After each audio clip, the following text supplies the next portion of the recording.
আসসালামু আলাইকুম এভরিওয়ান। আমি আজকে আপনাদেরকে ডিম ভুনা করে দেখাবো। এর জন্য এখানে আমি 5টা ডিম নিয়ে নিয়েছি।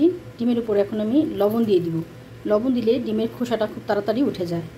এখন আমি এটা সেদ্ধ করে নিব। সেদ্ধ করে ছিলে আপনাদেরকে সাথে ফিরে আসছি।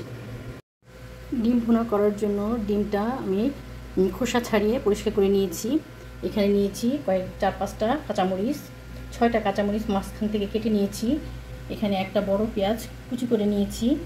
এখানে মশলা নিয়েছি 1 চামচ হলুদের গুঁড়া, 1 চামচ দেড় চামচ কাশ্মীরি লাল মরিচের গুঁড়া, 1.5 চামচ ধনিয়ার গুঁড়া, 1.5 চামচ জিরার গুঁড়া। এখানে নিয়েছি 1 চামচ আদা বাটা, 1 চামচ রসুন বাটা, ধনিয়া পাতা কুচি, লবণ এবং সয়াবিন তেল। এখানে একটা ফ্রাই প্যানে তেল দিয়ে দিয়েছি। এখন ডিমটা ভেজে নিব। সামান্য একটু হলুদ আর এবং সামান্য একটু লবণ দিয়ে দিব।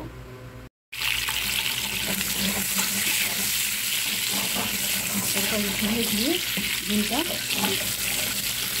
বাদামি করে ভেজে নেব। ভেজে একটা প্লেটে উঠে নেব।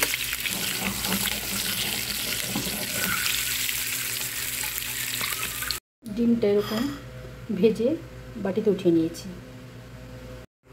এখানে একটা ফ্রাই প্যানে তেল দিয়ে দিয়েছি। এখন এখানে দিয়ে দিব পেঁয়াজ কুচি,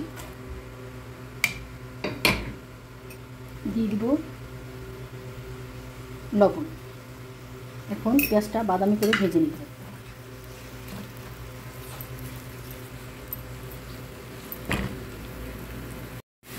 পেঁয়াজটা বাদামি করে ভেজে নিয়েছি। এখন এখানে আদা বাটা রসুন বাটা দিয়ে দিবি। আদা রসুনটা একটু ভেজে নিয়েছি পেঁয়াজের সাথে।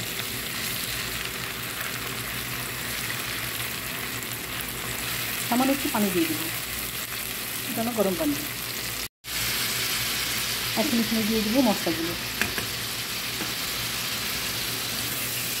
এখন মশলাগুলো ভালো করে কষিয়ে নেব, যাতে উপরে তেল উঠে আসে এবং মশলার গন্ধটা চলে যায়। মশলাটা ভালোভাবে কষিয়ে নিয়েছি। এখন এখানে ডিমগুলো দিয়ে দেবো।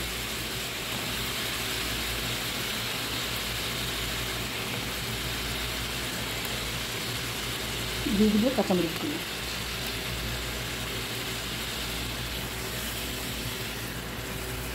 এখন সামান্য একটু পানি দিয়ে দেবো, যাতে ডিমটা মশলাটার ভিতরে ডিমের মধ্যে চলে যায়।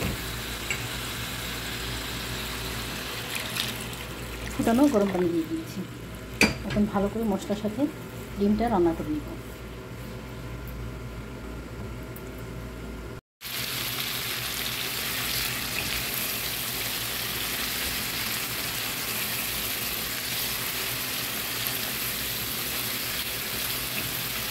ডিম ভুনাটা কমপ্লিট হয়ে যাচ্ছে। এখন এখানে দিয়ে দেবো ধনিয়া পাতা কুচি।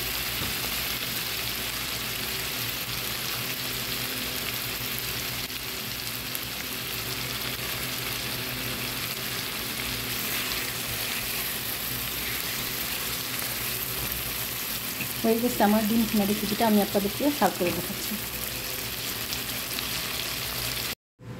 হয়ে গেছে আমার ডিম ভুনা রেসিপি। আপনারাও আমার এই রেসিপি ফলো করে বানাতে পারেন। যদি আমার এই রেসিপিগুলো আপনাদের ভালো লাগে তাহলে সাপোর্ট করবেন এবং আমার নিত্য নতুন রেসিপি দেখার জন্য আমার পাশে থাকবেন। আল্লাহ হাফিজ।